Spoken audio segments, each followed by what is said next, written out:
नमस्कार दोस्तों, आपका अपने YouTube चैनल श्याम इंस्टीट्यूट अनजान सहित पर हार्दिक स्वागत है।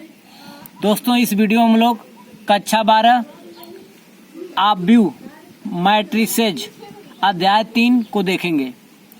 सबसे पहले तो हम लोग ये जानना चाहेंगे कि आप व्यू को किससे दिखाते हैं। देखिए, आप व्यू को संकेत इतना से दिखाते हैं। किसी भी आप व्यू को आप हमेशा इस तरह से दिखाएंगे, ठीक है। अब आप व्यू में दो शब्द आएगा, दो चीज आएगी, एक पंक्ति आएगी और एक स्तंभ आएगा। जैसे आप यहाँ देख लीजिए कि आप व्यू का संकेत आपको यहाँ पे दिया गया है, जो इस तरह से होता है, इसको हम लोग क्या बोलते हैं, स्तंभ बोलते हैं। जैसे यहाँ पे पहला स्तंभ, यहाँ पे दूसरा स्तंभ, और जो इस तरह से एलिमेंट होते हैं उसको हम लोग पहली पंक्ति, दूसरी पंक्ति और तीसरी पंक्ति कहते हैं। जैसे एक और एग्जाम्पल आप देख लीजिए, यहाँ पे एक आप व्यू का संकेत है, इसमें 3 स्तंभ है, एक ये पहला स्तंभ है, ये दूसरा स्तंभ और ये तीसरा स्तंभ है। इसको आप देखिए, पहली पंक्ति और ये दूसरी पंक्ति, ठीक। इसमें प्रश्न एक बनता है कि आप व्यू किसे कहते हैं। देखिए, आप व्यू की परिभाषा है, आप व्यू संख्याओं या फलनों का एक आयताकार क्रम या विन्यास है। इन संख्याओं या फलनों को आप व्यू के अवयव तथा प्रविष्टियां कहते हैं, ठीक। जैसे आप व्यू, यहाँ पे देखिए, फिर आप व्यू को हम अंग्रेजी वर्णमाला के बड़े अक्षरों द्वारा व्यक्त करते हैं। आप व्यू के कुछ उदाहरण निम्नलिखित हैं। आपके सामने देखिए, A बराबर, B बराबर, C बराबर, ठीक। इसमें क्षैतिज रेखाएं आप व्यू की पंक्तियां, जिसको रो बोलेंगे, और ऊर्ध्व रेखाएं आप व्यू के स्तंभ, जिसको कॉलम कहलाते हैं। इस प्रकार A में 3 पंक्तियां और 2 स्तंभ है। इसको आप देख लीजिए, जो पंक्तियां होंगी बिल्कुल क्षैतिज होंगी। क्षैतिज का मतलब देखिए 1, 2 और 3, तो कह रहा है ना कि 3 पंक्तियां, 2 स्तंभ। स्तंभ का मतलब जो ऊर्ध्वाधर होंगी, देखिए 1 और 2।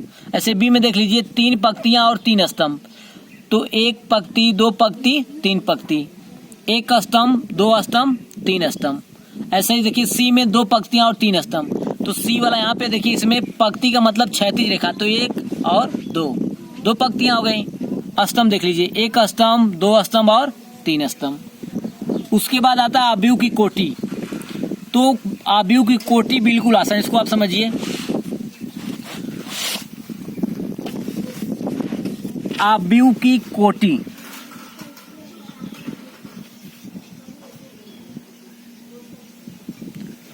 आप व्यू की कोटि में हम लोग सबसे पहले पंक्ति लिखते हैं, पंक्तियों की संख्या क्रॉस स्तंभों की संख्या, पंक्तियों की संख्या क्रॉस स्तंभों की संख्या ही क्या कहलाती है, आप व्यू की कोटि। जैसे आप देख लीजिए, यहाँ पे 1, 2, 3, 4, 5 और 6, ये कोई आप व्यू ये बराबर है। तो इसमें पंक्तियों की संख्या कितना है, पंक्ति का मतलब जो क्षैतिज रेखा है ना, 1 और 2, तो पंक्तियों की संख्या कितना है, 2। स्तंभों की संख्या बोलो तो ऊर्ध्वाधर रेखाएं 1, 2 और 3, तो इसको आप लिखेंगे 2 क्रॉस 3। इसी को हम लोग क्या बोलेंगे, आप व्यू की कोटि। तो कोटि निकालना आसान हुआ। सबसे पहले आप देखिए, एक और एग्जाम्पल देख लीजिए, 1, 2, 3, 4, 5, 6, 1, 7, 8, 9, 10, 5। इसको आप देखिए, इसमें 1 स्तंभ, सॉरी 1 पंक्ति, 2 पंक्ति, 3 पंक्ति, तो आप यहाँ लिख लेंगे 3। क्रॉस करेंगे, स्तंभ देखेंगे, 1 स्तंभ, 2 स्तंभ, 3 स्तंभ और 4 स्तंभ, यानी इसकी कोटि कितना मिलेगी, 3 क्रॉस 4 की। एक इसमें एक और आएगा, आप व्यू के एलिमेंट, आप व्यू के अवयव, जिसको एलिमेंट बोलेंगे ना, अवयव एलिमेंट्स। तो इसमें देखिए, हर एक एलिमेंट, हर एक जो भी इसमें आपको तत्व दिख रहे हैं, वो सब क्या है, अवयव। जैसे ए भी एक अवयव, ए भी पूरे अवयवों की संख्या कैसे निकालेंगे, कोटि का आपस में गुणा करते हैं। जैसे अवयवों की संख्या बराबर अवयवों की संख्या बराबर यम क्रॉस यन। यम कितना है, 3 क्रॉस n कितना है 4, यानी 3 का 4 में गुणा करेंगे 4 3 12, यानी कुल अवयवों की संख्या कितना हो जाएगी 12।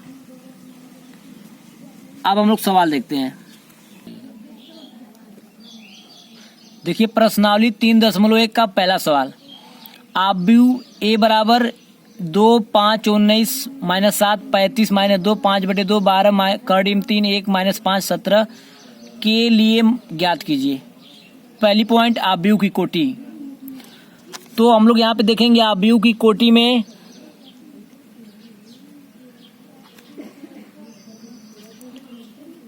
आव्यूह की कोटि में हम लोग सबसे पहले पंक्तियों की संख्या लिखेंगे यानी यम, उसके बाद हम लोग स्तंभों की संख्या। तो इसमें पंक्ति निकालेंगे तो देखिए 1 पंक्ति 2 पंक्ति 3 पंक्ति, तो पंक्तियों की संख्या कितना मिलेगी हमको 3 क्रॉस यन का मतलब स्तंभों की संख्या। देखिए स्तंभ मतलब ऊर्ध्वाधर रेखाएं 1 2 3 4, यानी पंक्तियों की संख्या कितना हो जाएगी 4। तो इस तरह से हमको आव्यूह की कोटि कितना मिल जाएगी 3 क्रॉस 4 हो जाएगी। ठीक है, दूसरी पॉइंट देखिए, अब अवयवों की संख्या, अवयवों की संख्या, इसको कैसे हम निकालेंगे। हम जानते हैं अवयवों की संख्या में हम लोग कोटि जो मिली रहती है उसी का हम लोग गुणा कर देते हैं। जैसे कोटि कितना है 3 क्रॉस 4 की है, तो यानी अब इसको गुणा कर देंगे 4 3 12, यानी एलिमेंटों की संख्या कितना हो जाएगी 12। तीसरा सवाल देख लीजिए, अवयव कह रहा है कि A13 A21 A33 A24 A23, इसका मान निकालना है। तो सबसे पहले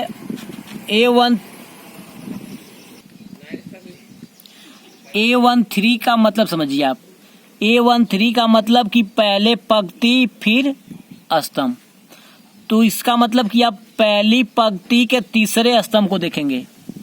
जैसे इसमें आप आइए, A13 का एलिमेंट खोजने के लिए हम लोग क्या करेंगे, देखिए 1 3 ना, तो पहली पंक्ति यही है।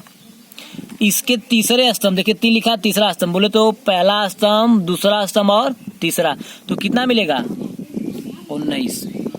ठीक, अब दूसरा देखिए A21, इसमें सबसे पहला वाला पंक्ति होता है दूसरा स्तंभ, तो कह रहा है कि दूसरी पंक्ति, तो दूसरी पंक्ति पे आप आ जाइए पहले। ठीक, ये दूसरी पंक्ति हमारी दिख रही है। का पहला स्तंभ कितना है, कौन सा एलिमेंट है 35 है। ठीक, उसको देखिए A33 मतलब तीसरी पंक्ति, तो तीसरी पंक्ति यहाँ पे है। का तीसरा स्तंभ, तो तीसरा स्तंभ देखिए 1 स्तंभ 2 स्तंभ 3, यानी तीसरा वाला कितना है -5। देखिए A24, इसका मतलब दूसरी पंक्ति, तो दूसरी पंक्ति पर ले आ जाइए आप 4 4 है ना, 4 का मतलब कि चौथा स्तंभ, तो चौथा स्तंभ देखिए आप पहला दूसरा तीसरा चौथा, तो कौन सा एलिमेंट मिलेगा 12। A23 मतलब दूसरी पंक्ति, तो दूसरी पंक्ति में आ जाइए, 3 का मतलब तीसरा स्तंभ, तो पहला स्तंभ दूसरा स्तंभ और तीसरा, तो यहाँ पे कौन एलिमेंट है 5/2। इस तरह से आप पहला सवाल लगा लीजिएगा। Thank you very much.